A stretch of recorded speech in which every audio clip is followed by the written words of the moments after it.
been a very, it's a challenging week in many ways, which we'll speak about in just a few moments.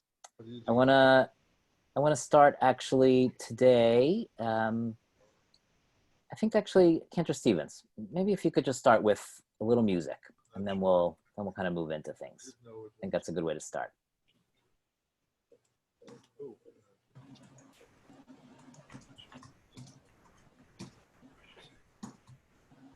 There you go. You're on. Oh.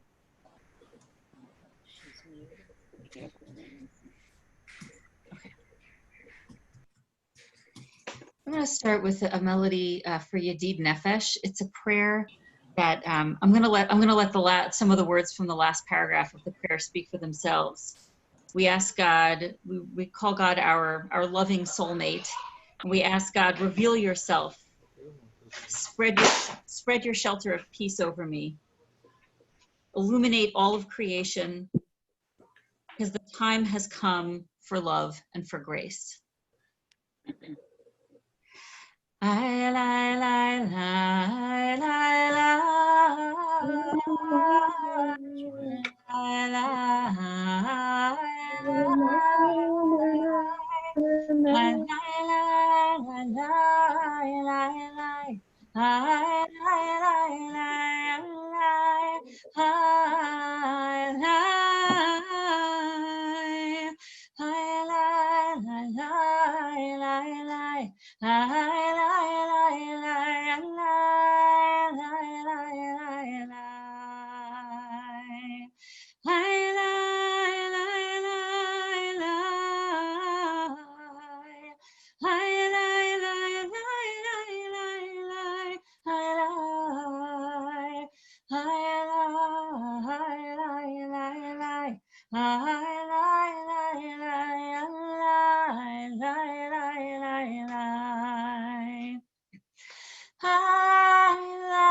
So I'm so glad that we're all here together at the end of this week. I'm particularly glad to welcome Pastor Stanley and Edward and Anthony from the Crescent Avenue Baptist Church. You probably, if you've been part of any of our interfaith work with the church, you've seen Edward and Anthony on the stage playing music, and you've seen Pastor Stanley speaking, and it's really a very special relationship and a very special friendship. As I wrote to the congregation, these days have really been ones of heartbreak and anguish. When George Floyd was killed by the police officer, he died crying out for his mother, begging to breathe. When God created human beings in the Hebrew Bible, it says it was the breath of life. It was nishmat chaim that turned us into living beings, and there's nothing more basic than breath. And that is just one side of what was so horrific about his killing this week. And he's part of a long list of African-American men and women whose lives, whose breath was deemed less valuable. And the legacy of racism continues to be a stain on our nation, and we have to do better. There's so many ways that people are reacting right now. I think all of our inboxes are flooded with ways to act, to read, to do all of those things. And I encourage people, if you have ideas, if you want to share things in the chat function, you can add, things that you're hearing about or things that you want to organize. But as I thought about tonight, I realized that in addition to all of the things that we're doing, we also need to listen.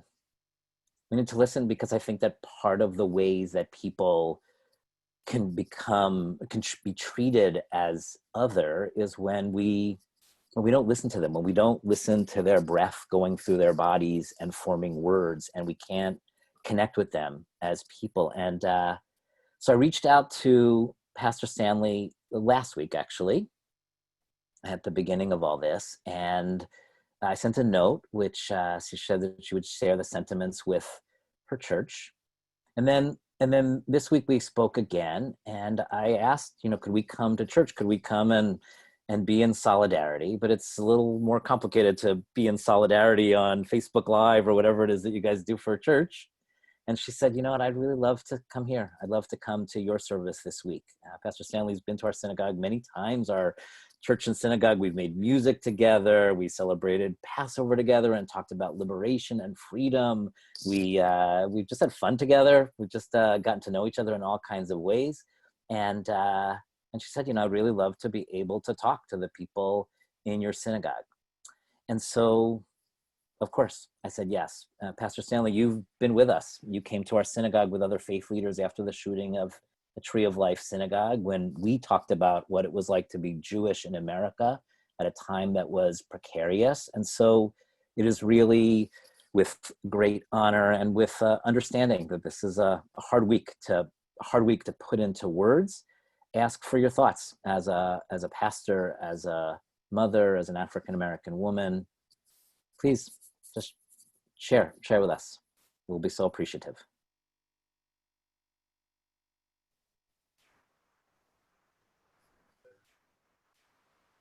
You're unmuted.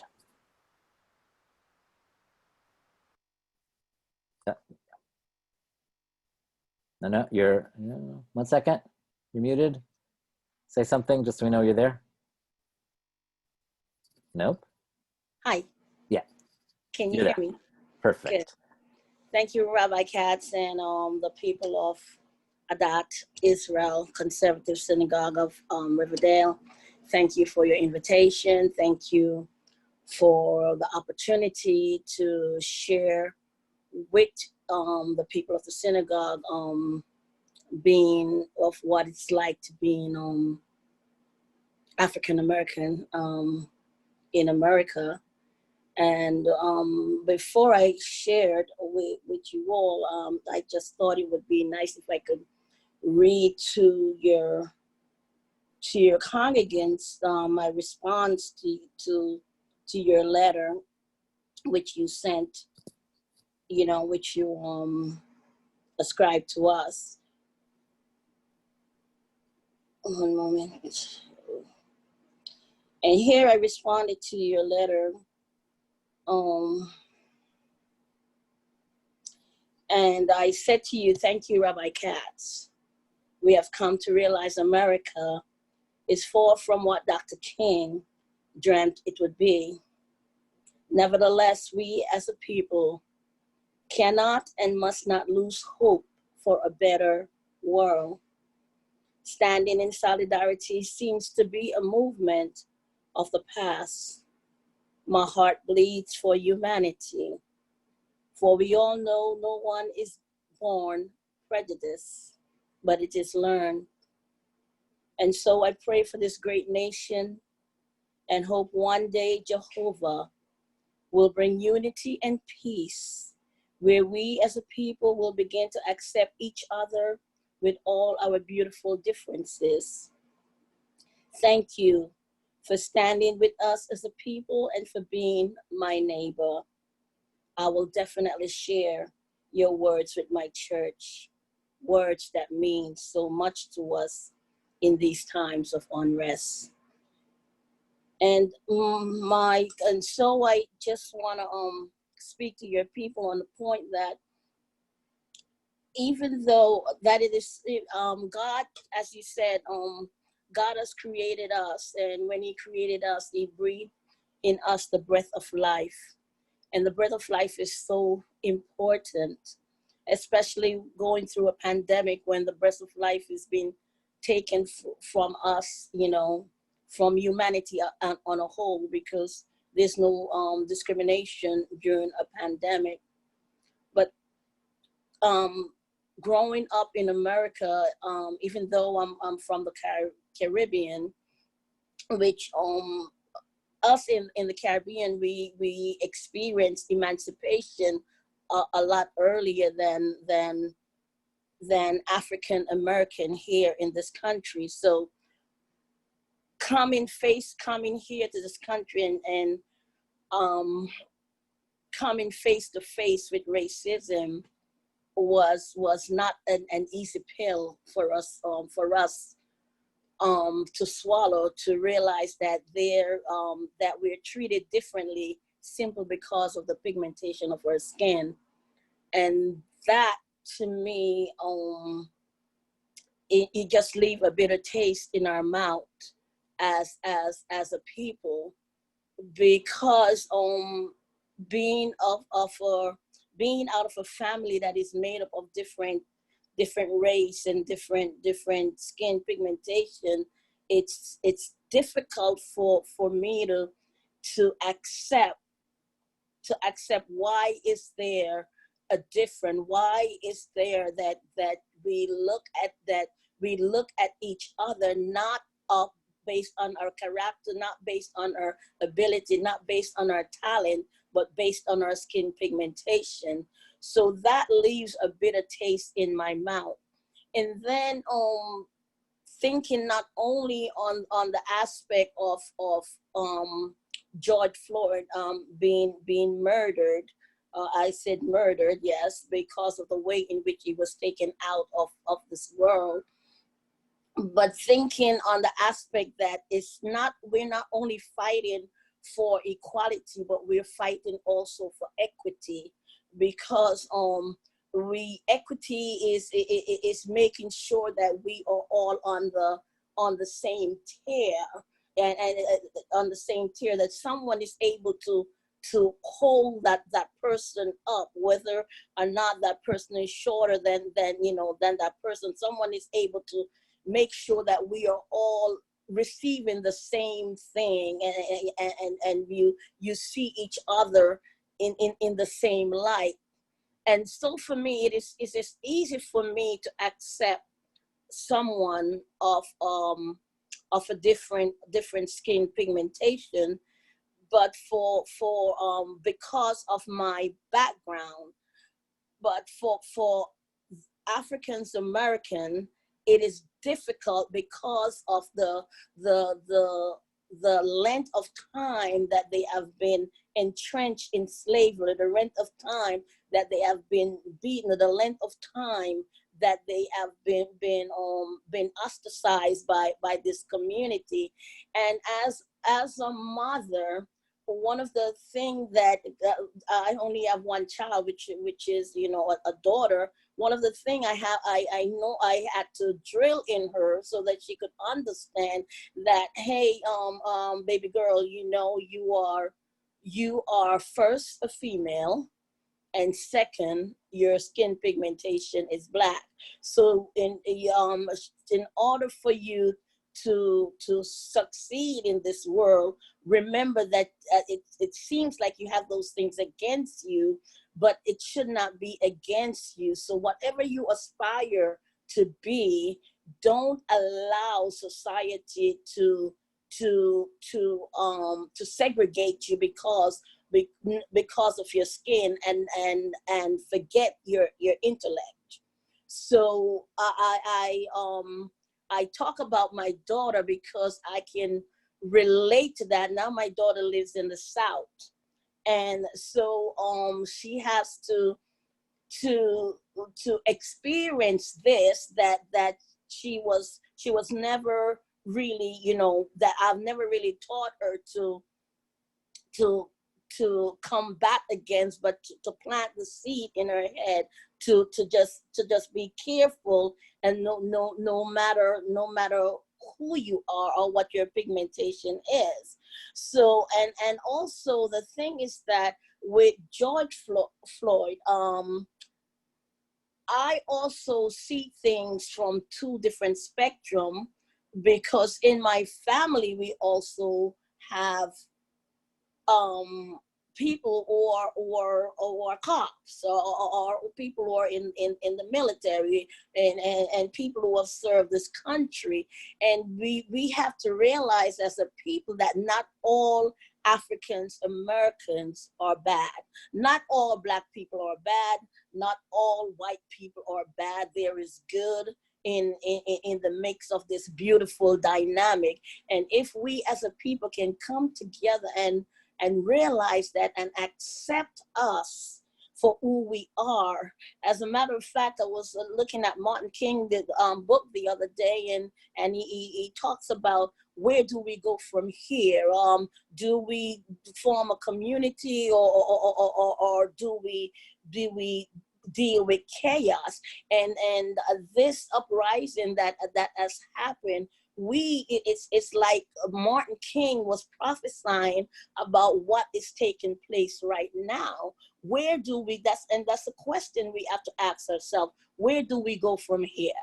Are we going to move forward in chaos, or are we going to move forward as a community? We're black and white and yellow and pink, whether you're Muslim or whether you're Christian or whether you're Jew. Where do we go from here? Are we gonna move forward in solidarity for a purpose? Or are we going to ostracize each other and allow this systematic racism to continue to tear us apart, because it is embedded in the fabric of American history, and that fabric needs to be changed. Hello. Thank you so much. Thank you so much. I so appreciate your words, and that you wanted to come speak with us. I wondered if you could, I appreciate how personally you just spoke. Yeah. Could you be the pastor? Tell us. Okay. Lead us right now. Like, what do you like? Okay. Because I'm not giving a sermon tonight. This is your pulpit. Oh, I am. Okay, my text tonight. Oh, I'm not going to use the Old Testament, but I'm reading from the book of Romans 18, and the book of Romans 18, actually, Romans 12, verse 18, and it speaks loudly, and it says, verse 17 and 18 said, "Recompense to no man evil for evil. Provide things honest in the sight of all men. If it be possible, so much as lieth in you, live peaceable with all men." And verse 18 really stands out, where it says that if it be possible. And this is something that I believe that is the message of the Christian, the Bible, is to say that we as humanity, we must live peaceable with all men. And this verse is actually saying to us is that peace is in our grasp, it's in our power, we have the ability to bring forth peace. We have that ability to bring forth peace. So Paul here is trying to let us know that moving forward, we have to move forward in the peace of God, and realize that every human being is important.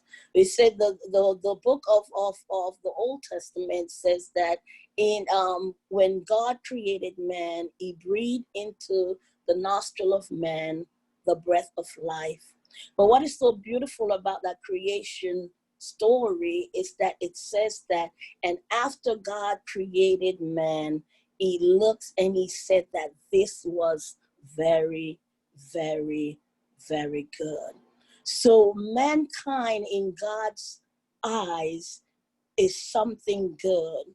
And we as a people, we have to lift up the goodness that is in mankind and not the negative that is within us. So we have to strive to live peaceably with each other and not render evil for evil.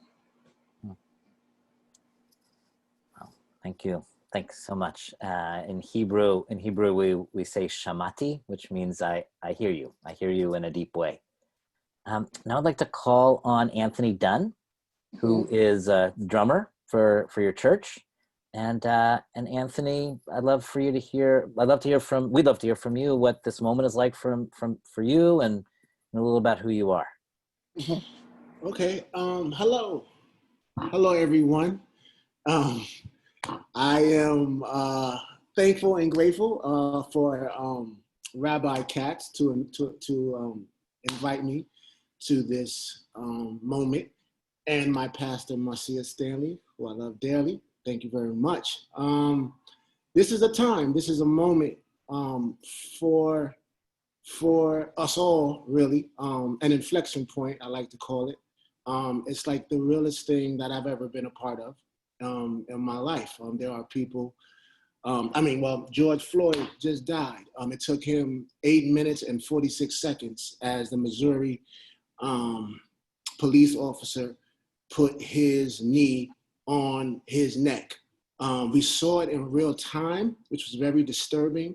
We saw it, and when I was looking at it, I looked at it maybe about 12 times, if not more, because I just couldn't believe the fact that like this is literally happening like right now, and like nobody did anything, and the officer just looked at the camera and just looked at it and didn't move. He didn't budge.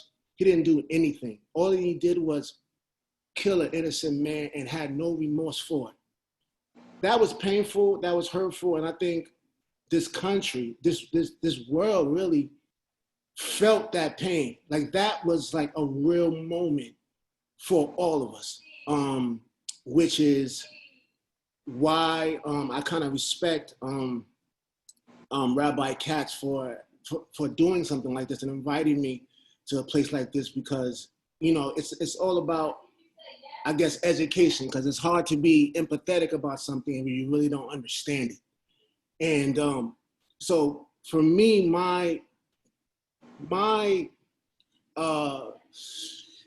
kind of clash with this whole thing came at an early age when I didn't really understand it.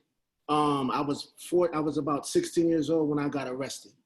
And when I got arrested, I didn't really know what was going on. I never had any really encounters with the law or anything. And I was in school, and they chose me and put me in a cop car in Queens. And from that moment, 5 years later, I didn't see my family for 5 years. I didn't even know that I was about to go through this ordeal. I had no idea. I didn't commit a crime. It's not like the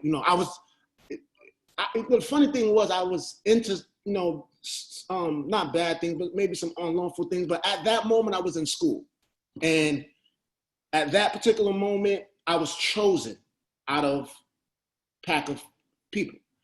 And I remember to this day that he put me in a car, and I was handcuffed, and he was hitting me. He started beating me. He hit me in my stomach, hitting me in my face. So by the time I got to the precinct, I'm all beaten up, battered, and I can't really move around because my wrist hurt, and it just was a messed up time. And I still don't understand it. I never got no call to my moms, my parents. Nobody knows where I'm at. And basically, the charge was robbery. And the guy that the boy actually that they said that I robbed was maybe 50 feet in front of me, talking to the police, laughing and giggling and just having a good time while I'm in this pen, just looking at this play out, not really still not understanding what's going on. I don't really know what's happening.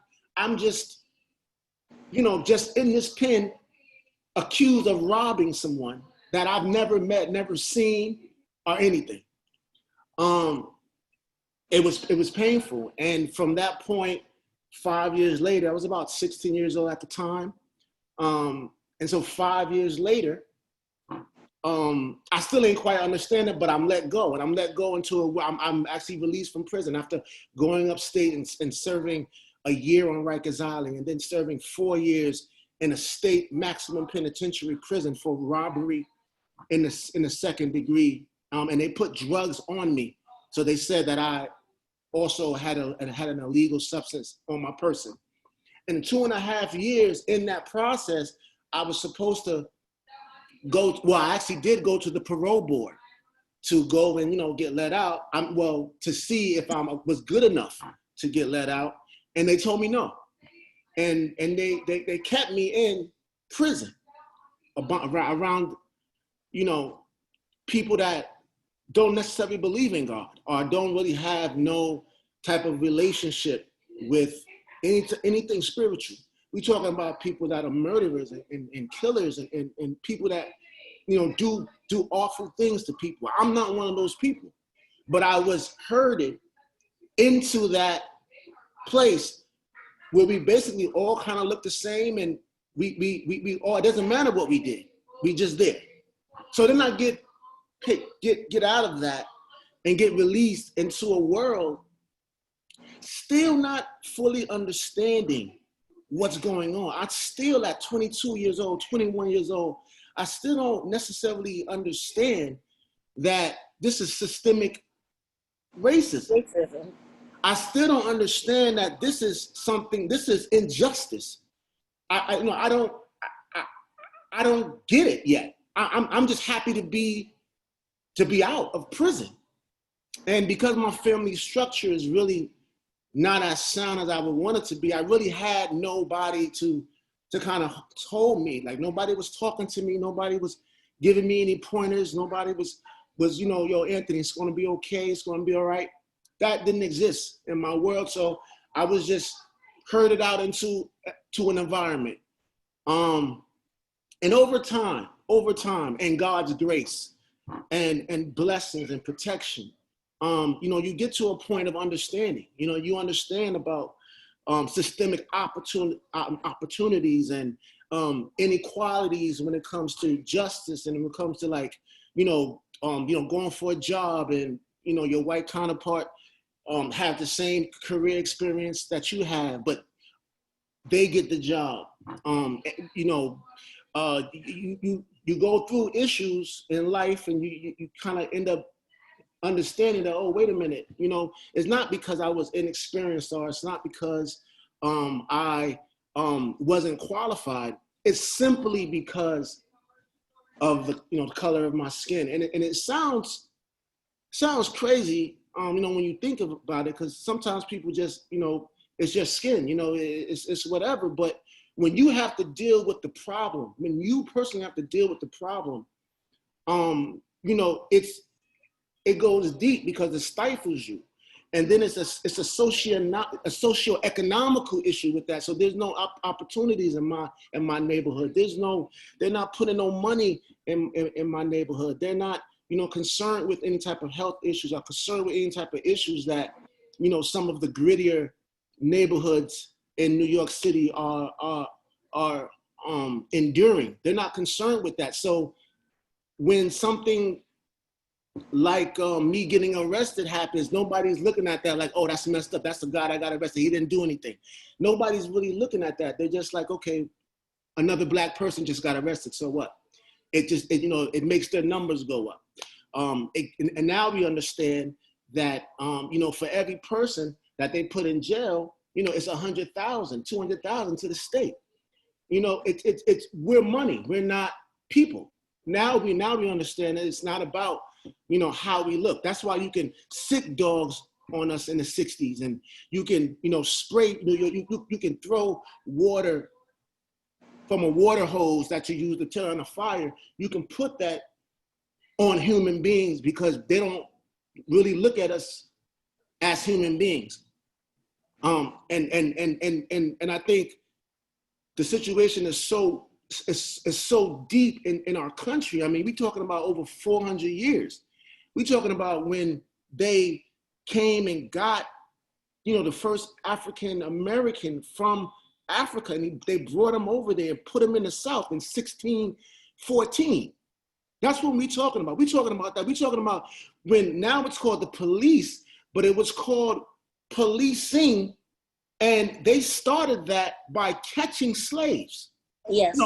So now we understand that there's a different type of spin going on. It's not just, one person dying or another person dying, but it's deeply rooted. And because,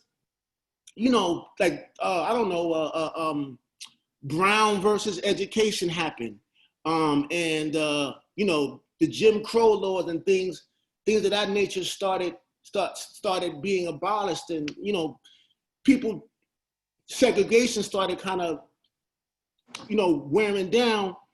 You know, they had to change it up. They couldn't just keep hanging black people on the trees. They had to do something different. And, you know, then you have, you know, you fast forward to, you know, Nixon, and you fast forward to Ronald Reagan doing, you know, introducing the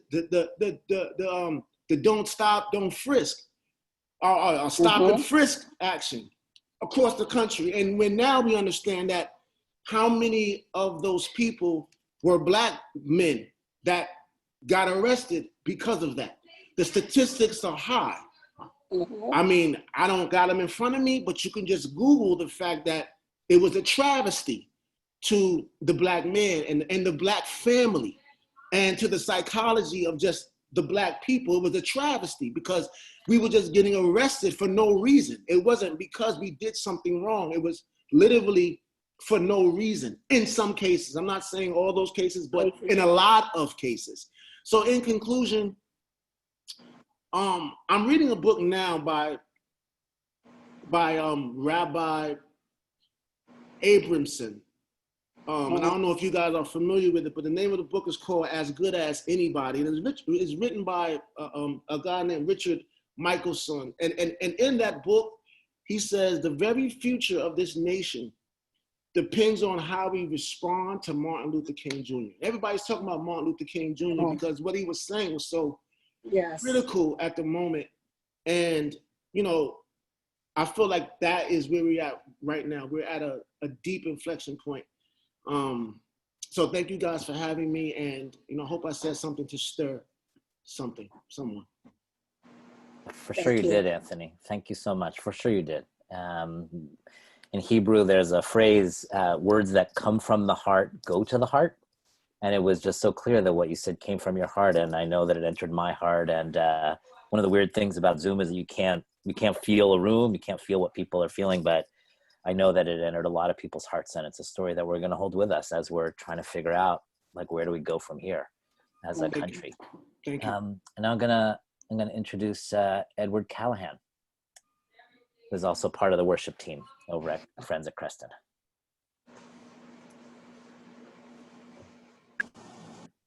Hello. Hope you can hear me. As you guys know, my name is Edward Callahan. I'm the minister of music at Preston Avenue Baptist Church. Thank you so much, Rabbi Katz and Pastor Stanley, for this opportunity. Thank you, Anthony, for that amazing speech. That was very touching and heartfelt. You know, I'm originally from Michigan, and my mom always used to tell me, you know, you're Black, you're a man, you're a Christian. There are so many strikes and there's going to be so many attacks that are going to come your way just because of that. And I never really understood what she meant, but I always kept that in the back of my head. And now that I'm a lot older and I'm living on my own, I've been here for 10 years, so I guess I'm an official New Yorker.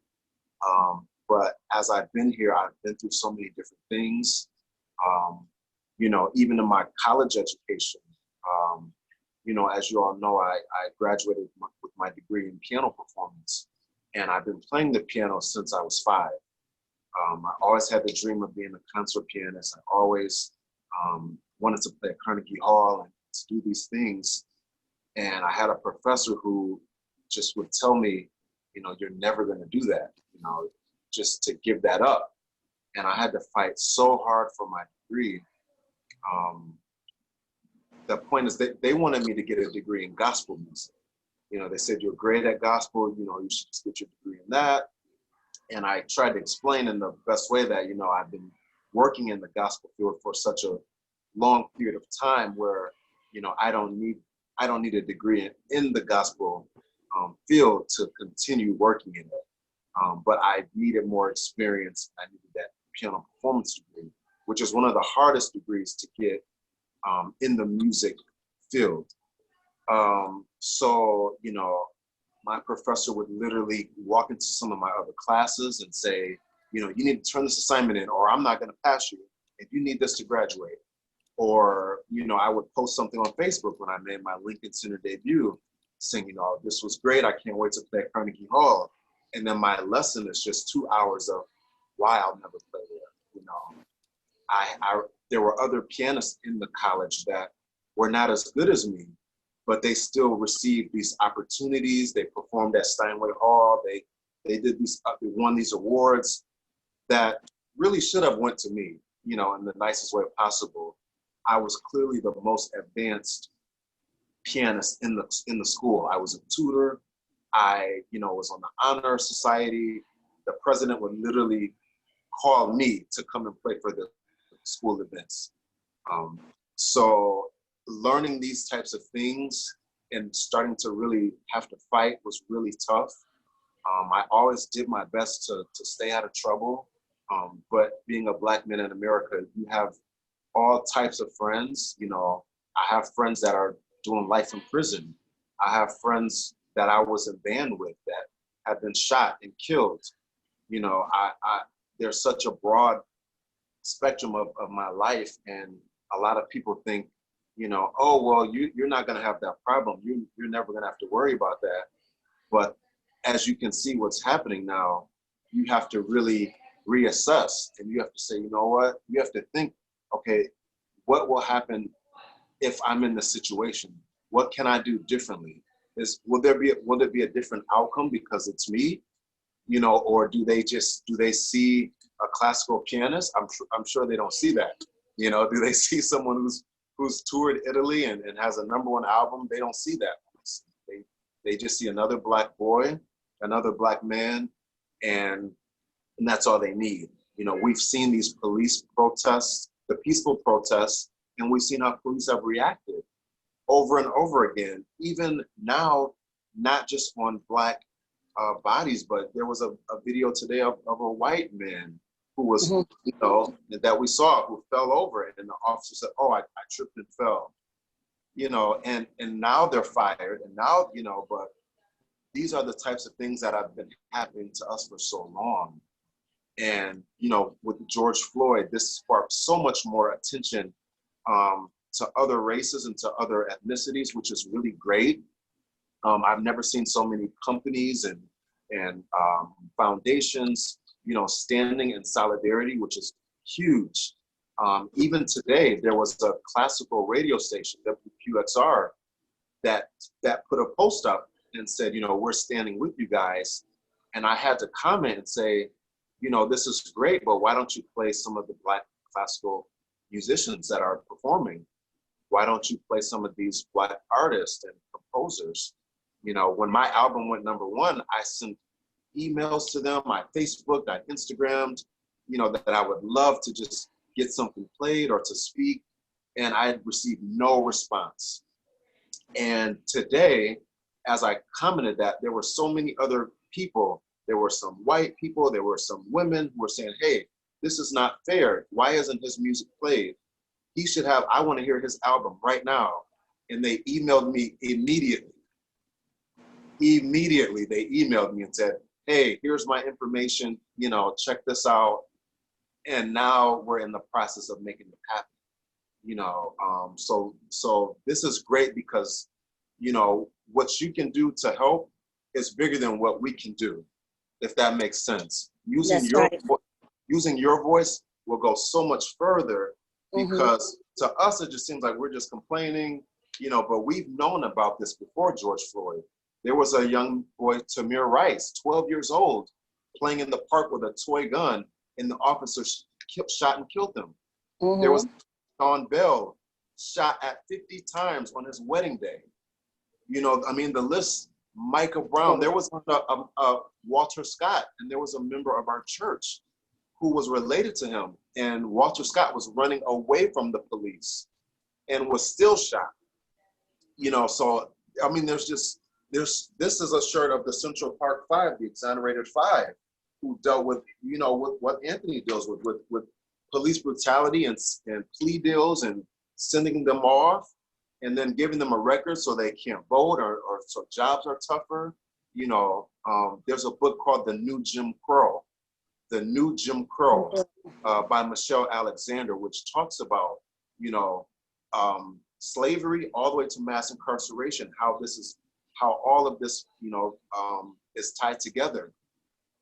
So it's really tough. I try to do my job, you know, I try to just, you know, be as good as I can. I live right near a precinct. You know, there's plenty of time where the officers are in the cars kind of following, you know, and I wear these types of shirts almost every day. Don't shoot, you know, I'm always kind of wearing these types of shirts. But it's really, really sad that we have to go through these things time and time again. And another thing is, you know, as we say, Black Lives Matter, that is not a diss to anyone else. That is not a diss, that's not anything negative, because most people will respond with all lives matter. But the issue is, if the all lives matter, Black Lives Matter should be included in that. That's true. So there's no reason for someone to get so defensive when this is an issue. You know, there's so many incidents with police brutality that African Americans face. You know, they're convicted, they're sent 3 times. There's so many statistics, you know, so this is a huge problem. And now this is why people are doing the riots. You know, we don't condone the rioting and the looting and things like that, but people are so angry and they want to just be heard, because we've been doing this, we've been peacefully protesting, like Colin Kaepernick. You know, he put his knee down just to peacefully protest during the national anthem. And if you know all 3 stanzas, you know the last stanza of the national anthem, which was written by John Francis Scott, who was a slave master. That's right. You know, so when you really research and understand why he knelt, it wasn't just, you know, I don't like America, I don't like the flag. This was a way to stand and say, you know what, I can't stand for a country that won't stand with me. You know, I can't fight and I can't, you know, do all of this if I'm still being treated unfairly. So, you know, there's so many ways to support us, just to use your voice. If you have someone in your family that may not understand, just to kind of tell them. You know, there was also another book called Raising White Kids, and I read it from a white man's perspective of what to tell his kids and how to, you know, how things are going on. So those were some really good books. You know, but I really love the synagogue. I love what you guys are doing. For those that don't know, this piano was yours. And and Rabbi Katz and Miriam and everyone was like, you know, if you need this, you can take it. And I got it and got it tuned, and they moved it up to 5 flights. I said, this is going to help so much, and it really has helped so much. I'm on it at least 7 hours a day. So I just wanted to also thank you guys for that. And you guys have supported me so much, you know. Actually, my physical copies came in today as well, my physical CDs.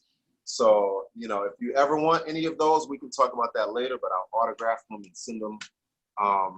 But, you know, being a Black man in America is really tough. So just to see someone, if you see a Black man on the street, tell him we're with you, we're standing with you, you know, to be encouraged.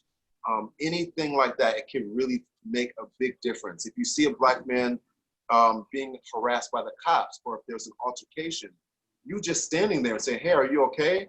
Hey, what's your badge number, officer? Hey, this isn't right. That can totally change the situation around. So, you know, that's just my thoughts. I'll just play a little bit of We Shall Overcome, since we talked about Martin Luther King. I'll just play a couple lines and then I'll go on.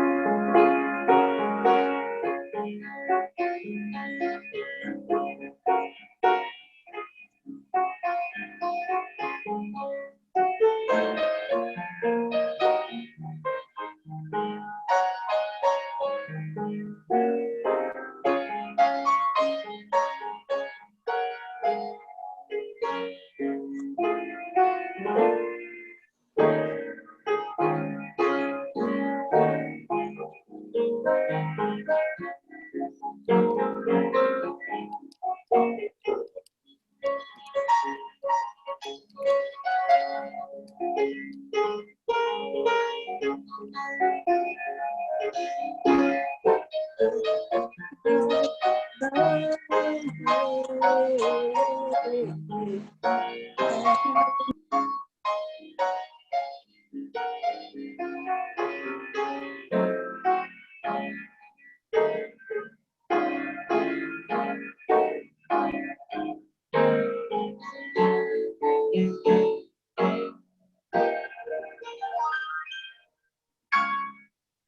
you.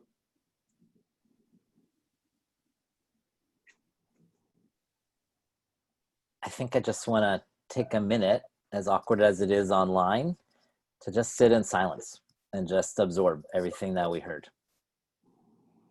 And then we'll continue with our service.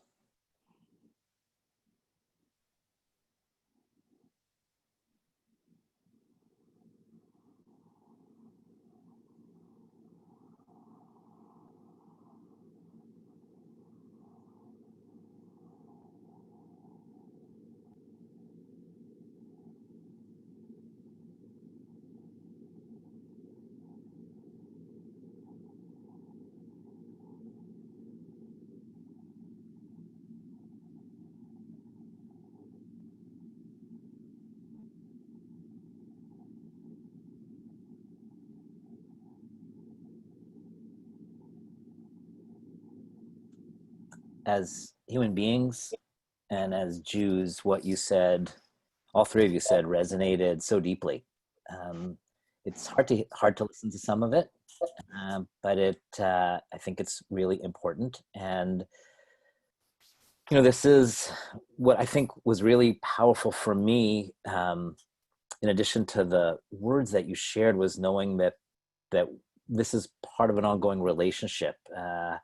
That Miriam Westheimer and her committee really forged ahead 4 years ago, and you were just such willing and wonderful partners in exploring what it means to be human beings at this moment, what it means to be people of faith at this moment, and I just hope that we can continue to be in dialogue, to have more conversations around this, and to be in this moment, really together as friends and as communities of faith that support each other and that love each other, which is what this relationship feels like. So I want to, again, on behalf of everybody, I want to thank Pastor Marcia Stanley and Edward Callahan and Anthony Dunn, and we're looking forward to seeing you again at Really Good Things. So I want to transition to how we end our services. Is one of the things that we do every week at these services and our regular services in synagogue is we recite a prayer called the Mishaberach, which is a prayer for healing. And this week I want to recite it both for individual people who are in our families or homes who are in need of healing, but I also want to offer this prayer for our country, country where there's so much pain and so much need for healing right now. So I'm going to ask people, if you have someone that you want to share as a name for us to focus on, you can share a name. You can unmute yourself for a second and share a name. And then when the people have shared their names, then I'll recite the prayer in Hebrew, and then I'll recite it in English again, both for individual names, but really for all the people who are in pain right now. Menachem David Ben Batsheva.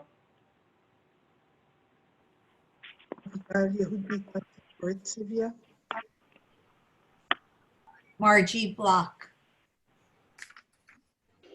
Stephen Roy Halper. Student. Shimon Chai Ben Dada. Ann Notkin. Raphael Michael. Beverly Piven. And C.S. Halevi. Julie Namias. Renee Marcus.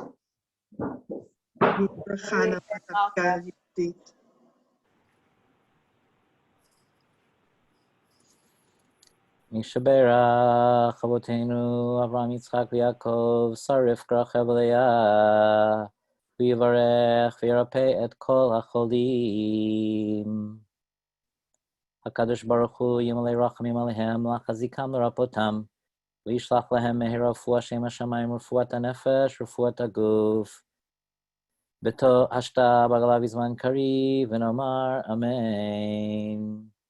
May God bless our ancestors, Abraham, Isaac, and Jacob, Sarah, Rebecca, Rachel, and Leah. Bless and heal all of our loved ones. all of the people who suffer, all of the people in great pain, our nation. May the Holy One in mercy strengthen them and heal them soon, body and soul, together with all others who suffer illness and no pain. And let us say, Amen. I'm going to also read a section of the prayer that we recite in our synagogue on behalf of our country.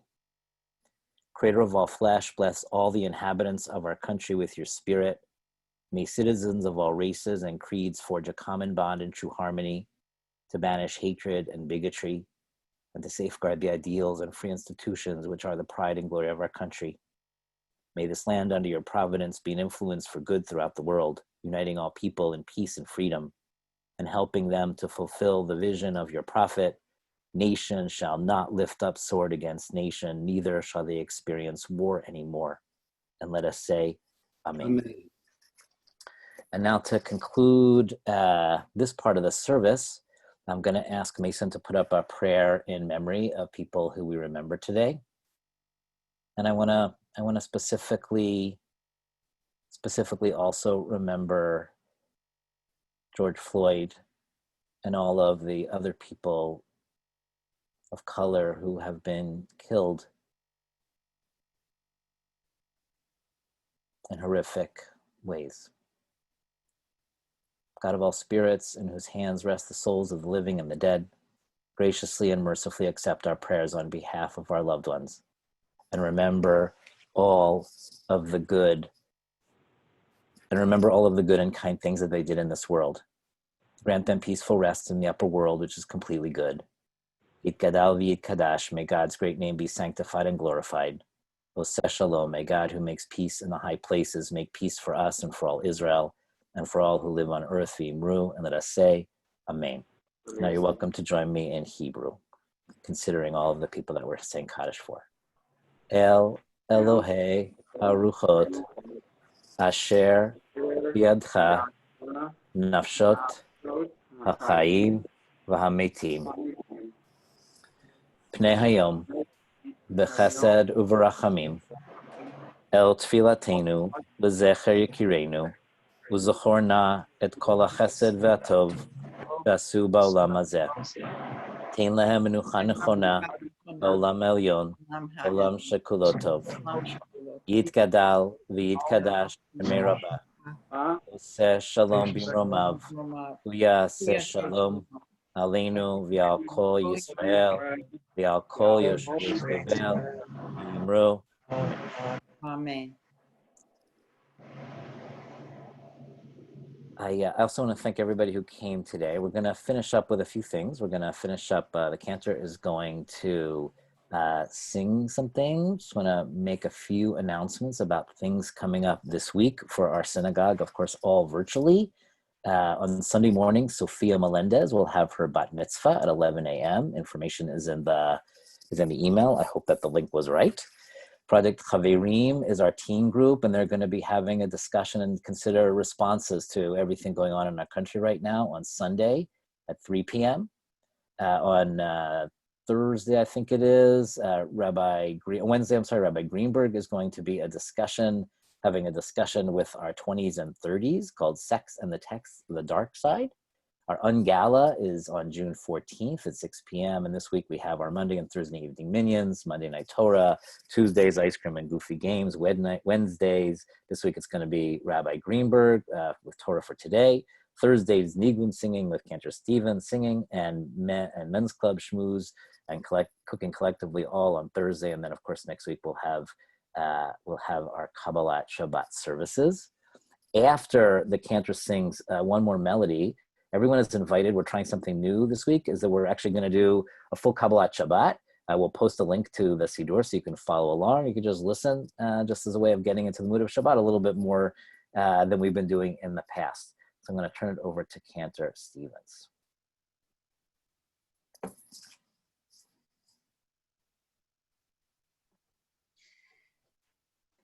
As a transition into Shabbat, I'm going to go back to the text that I mentioned at the beginning, Yedid Nefesh, a prayer that we usually begin Shabbat with, as our transition into the prayers that we usually begin Shabbat with. It's, again, I'll say again, it's a prayer where we really talk about God as our soulmate.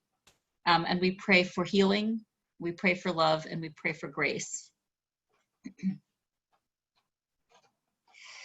Yedid nefesh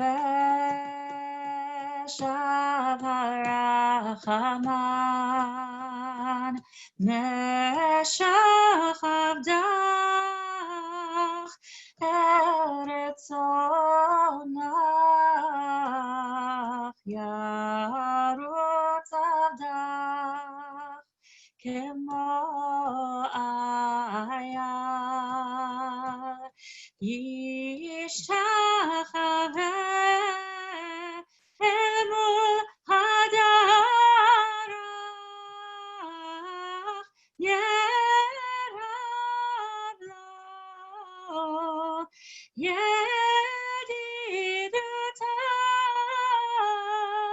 minofetzuf nechotam Hadur nae ziv haolam nafshi cholat ahavatach ana elna refana Ve'harada nam zivach az titchazek ve'titrapeh ve'haitalach shivchat olam Vatikemu rachamecha vechusna aleinu avach ki ze kama nichsof Mirat betiferet uzach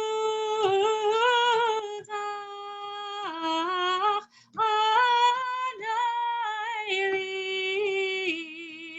machmad libi Hoshana Ve'al Yigaleina ufros chaviv alai et sukat shelomach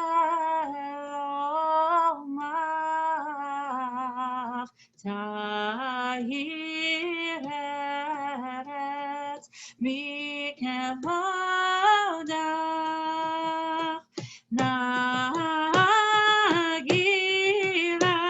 venismecha bach maher ahuv ki b'moed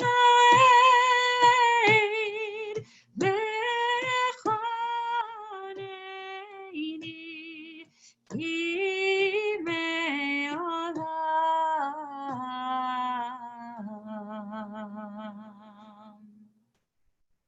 Shabbat Shalom. Shabbat Shalom. And now as we transition in our community, we transition from weekday to a day of rest and contemplation. We turned over to the Schwab family for leading Kabbalat Shabbat.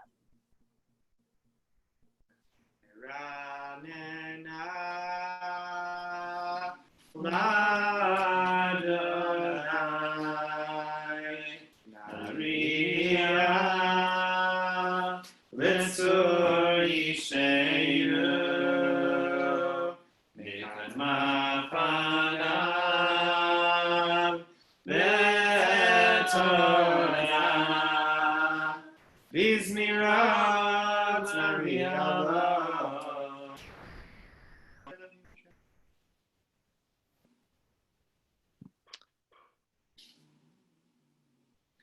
Arba'im Shana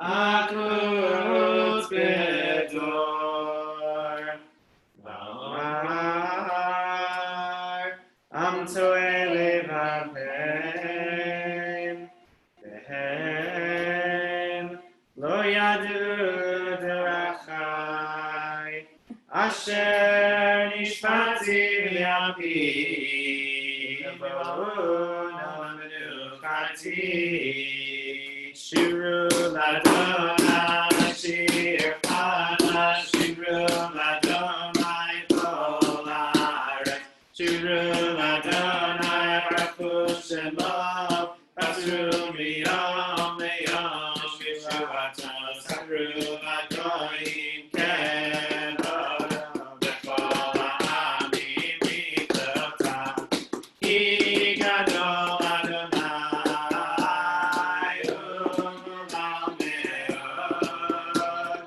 Norahu Avod Elohim Ki kol Elohei ha'amim ha'lilim V'Adonai Shamayim Asa V'Adar Lefanav V'Tiferet V'Nikasha Havul Adonai Mishpachot Amim Havul Adonai Kavod Havul Adonai Kevod Shemo Seu Mincha Uva'ol Echatzrotai Yishachavu Adonai Ve'Agra Kodesh Tilu Mipanav Kol Haaretz Nimru B'Goyim Adonai Malach Tikon Tevel Ba'altima Yarinami Be'Beisharim Yislechu Hashamayim V'Tagel Haaretz Yiramaya U'Emeroam Gavos Radai B'Chol Asher B'Chol Azirangenu Kol Hatzayon Lifnei Adonai Kiva Mishpot Haaretz Yishpotem Be'Tzedek Ve'anim Be'emunato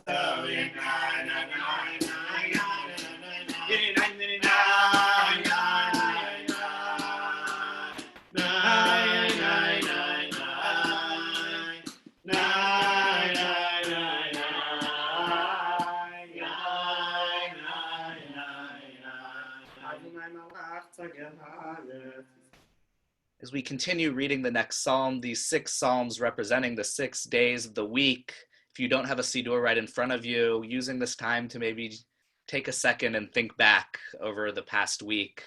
It's been a long week, taking some time to sit and reflect, and then join in singing all together. Shama Batisma Sion Vatagel Benot Yehuda Lema'an Mishpatecha Adonai Yata Adonai Elyon Al-Kol Haaretz Me'od na'aleita Al-Kol Elohim Adonai Sinura שומר נפשות חסידיו, מיד רשעים יצילם. זרו על הצדיק, ולישרי לב שמחה. שמחו צדיקים באדוני, להודו לזכר קודשו, מזמור שיר באדוני, שיר חדש, כי נתעשה, המשיח בימינה וזרוע קודשו, הודיע אדוני ישועתו, לעיני הגויים גילה צדקתו, זכר חסדו ואמונתו, לבני ישראל ראו כל עצי הארץ, את ישועת אלוהינו, הביאו לאדוני כל הארץ, יצאו ורננו וזמרו, זמרו לאדוני בכינור, בכינור וכל זמרה, וחצוצות שור וכל שופר, הריעו לפני המלך לאדוני רם הים ברוחו, תבל ויושבה, בהרים חלוקה, יחד ערים ורננו, לפני אדוני קימה, לשפוט הארץ, לשפוט תבל בצדק, לעמים במשטרים, לה לה לה לה לה לה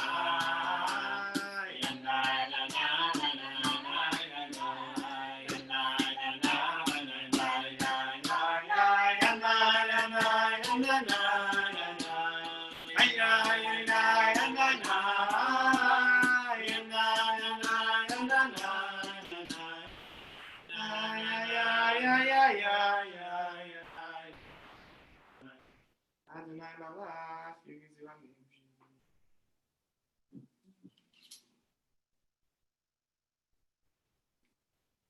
Moshe ve'Aaron v'Chohana,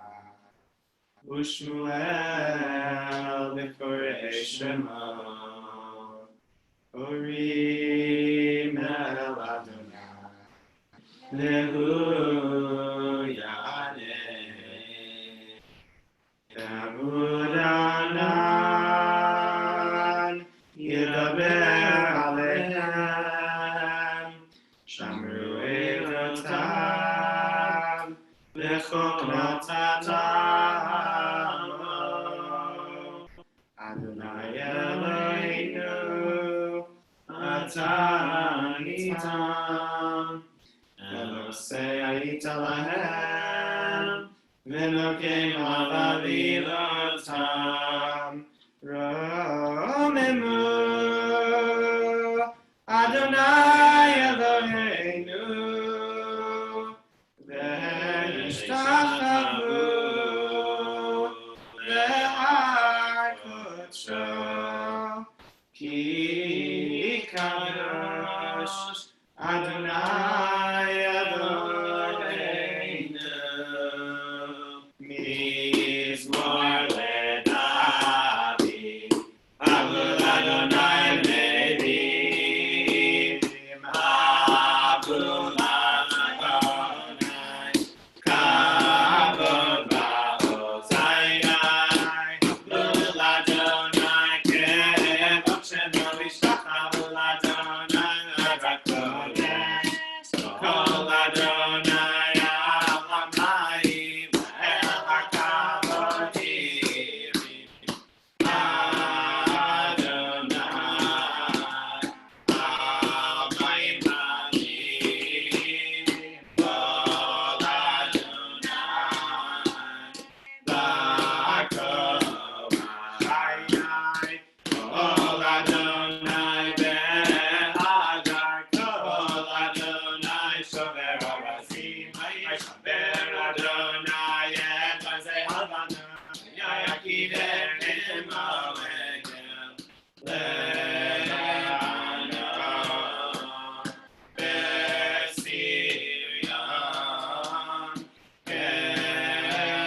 Shamor v'zachor b'diburecha tishmi'anu Elucha Adonai echad u'shemo echad Hashem u'tiferet v'nitzila lecha dodi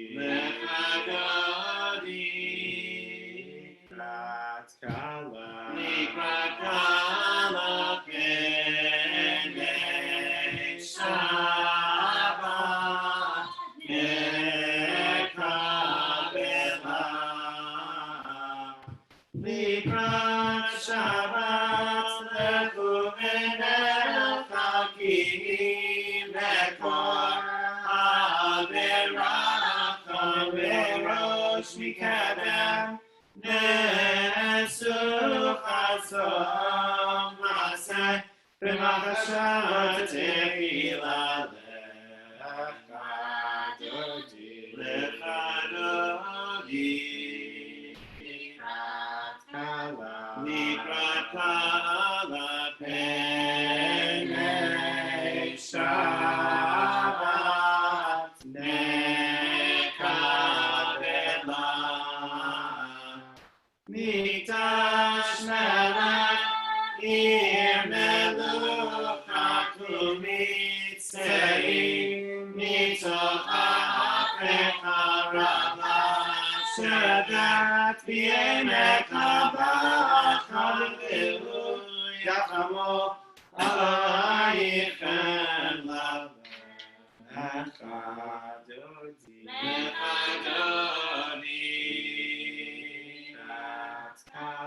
Nikrat kala pene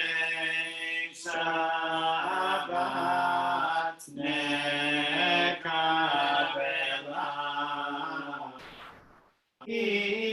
Itnari ve'afarku milipshi B'gei tifartecha mi'al yad v'nishai Betalach mikorba el nafshi Geler alalecha dodi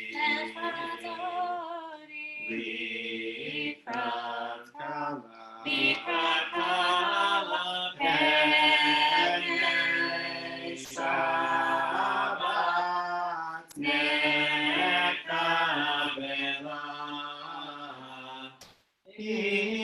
Itoreri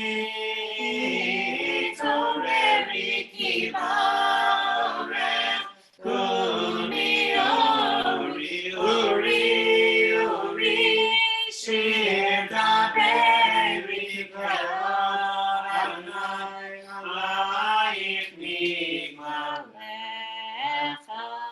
dodi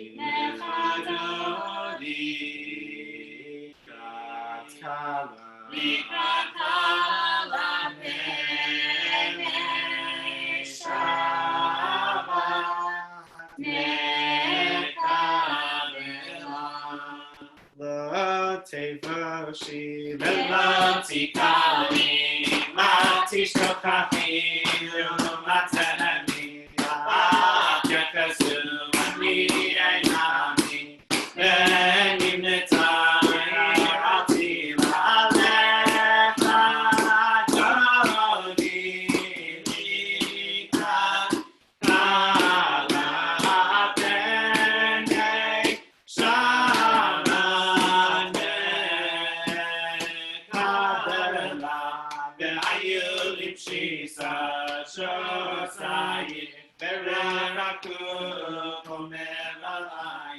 Yasis alai kelai kim soskata ta alecha dodi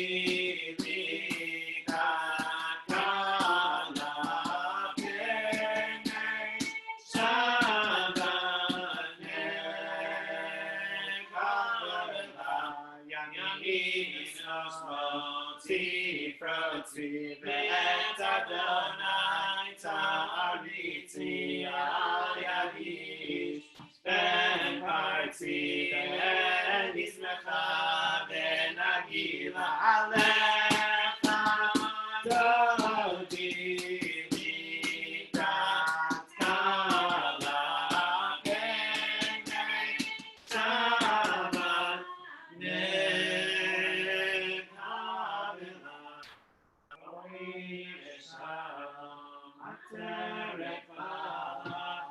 Gam besimcha u'betzala, tov emunei am segula, bo'ichala, bo'ichala, alecha dodi likat kala, kenei Shabbat.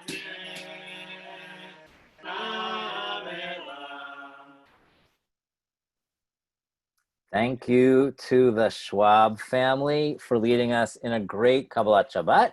I love the fact that there are over 100 people for most of this. A few people just dropped off, but I think this was a successful experiment. We're going to keep on doing it. So join us next week for our Friday Night Live, followed by Kabbalat Shabbat service.